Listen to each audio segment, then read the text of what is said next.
Good morning students.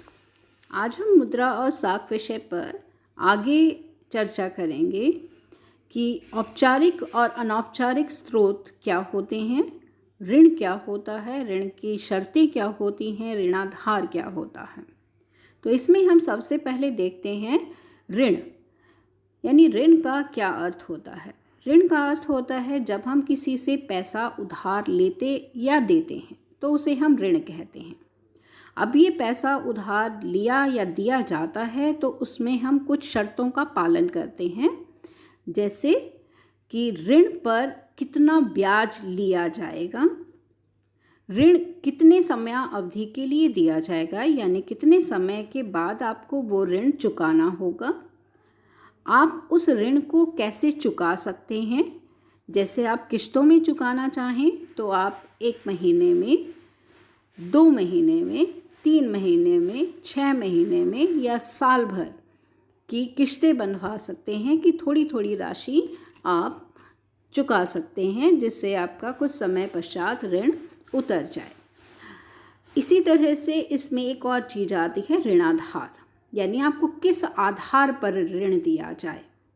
इसमें आता है बैंक के कागजात, मकान के कागजात, फैक्ट्री के कागजात, ज़मीनों के कागजात और कई बार पशुधन पर भी आपको ऋण दिया जाता है।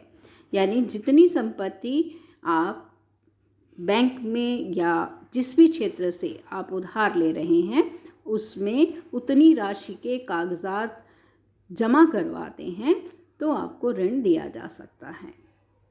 ये कागजात इसलिए जमा करवाए जाते हैं ताकि अगर आप किसी भी समय में ऋण नहीं चुकाते हैं तो आपके ये कागजात बेचकर, यानी आपके मकान, फैक्ट्री इत्यादि को बेचकर बैंक या जिस भी व्यक्ति ने आपको उधार दिया है वो अपना पैसा वापस प्राप्त कर सके। अब हम ऋण के औपचारिक स्रोतों की बात करेंगे। ऋण के औपचारिक स्रोत क्या होते हैं? जो स्रोत या वे स्थान जहाँ से हमें ऋण की प्राप्ति होती है लेकिन वे सरकार के अधीन होते हैं और इनके ऊपर रिज़र्व बैंक ऑफ इंडिया अपनी निगरानी रखता है, जैसे बैंक, सहकारी समितियाँ, सहकारी बैंक, ये सभी ऋण के औपचारिक स्रोत कहलाते हैं, क्योंकि इनके अंतर्गत दिए जाने वाले ऋण पर ब्याज एक समान लगाया जाता है। ऋण की अवधि, जो भी समय अवधि तय की जाती है वो भी फिक्स होती है। इसके अंतर्गत बहुत सारे कागजी कार्रवाइयों की आवश्यकता पड़ती है। इसके अंतर्गत जो व्यक्ति ऋण ले रहा है उसको गवाह के तौर पर कुछ साइन करवाने पड़ते हैं या कुछ लोगों की आवश्यकता होती है जो उसकी गवाही देते हैं कि इस व्यक्ति को वो जानते हैं और ये समय पर ऋण वापस चुका देगा। इसके अंतर्गत एक निश्चित ब्याज राशि होती है और इसमें यह भी बात निश्चित होती है कि अगर कोई व्यक्ति ऋण नहीं चुकाता है तो उसकी संपत्ति को सरकार या बैंक नीलाम कर देगी और अपने ऋण की प्राप्ति कर लेगी।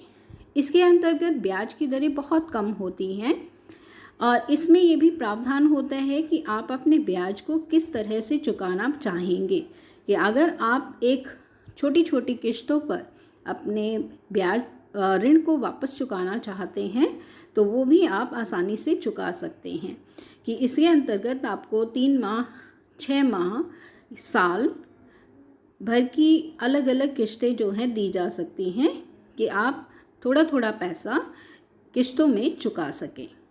लेकिन इसके अंतर्गत एक ये कमी है कि इसमें बहुत ज़्यादा कागजी कार्रवाई होती है और समय बहुत लगता है। इस वजह से कृषक वर्ग इस क्षेत्र से बहुत कम ऋण लेते हैं। अब हमारे पास दूसरा स्रोत आता है जिसे हम अनौपचारिक स्रोत कहते हैं। अनौपचारिक स्रोत के अंतर्गत, यानी ये ऋण का ऐसा स्रोत है जिसमें ज़मींदार, साहूकार, व्यापारी, सूदखोर, इस तरह के लोग आते हैं। इसके साथ इसमें आपके दोस्त, आपके रिश्तेदार, नातेदार भी आ सकते हैं। इसके अंतर्गत ब्याज की राशि निश्चित नहीं होती, कभी ज़्यादा, कभी कम और कभी कभी नहीं भी ली जाती। इसके अंतर्गत कोई ऋणाधार की आवश्यकता भी नहीं होती। कभी कभी ऋणाधार लिया भी जा सकता है, कभी नहीं लिया जाता। इसे आप कभी भी प्राप्त कर सकते हो कि अपने दोस्त रिश्तेदारों से आप किसी भी निश्चित समय पर उनके घर में जा कर के या आप रात में, शाम को किसी भी समय जाकर प्राप्ति कर सकते। इसमें ब्याज की राशि बहुत अधिक होती है, जिसकी वजह से गरीब व्यक्ति ऋण जाल में फंसता चला जाता है। और इसमें ये भी देखा गया है कि अगर व्यक्ति ऋण नहीं चुका पाते हैं, गरीब व्यक्ति, तो उनके साथ मार पिटाई भी की जाती है।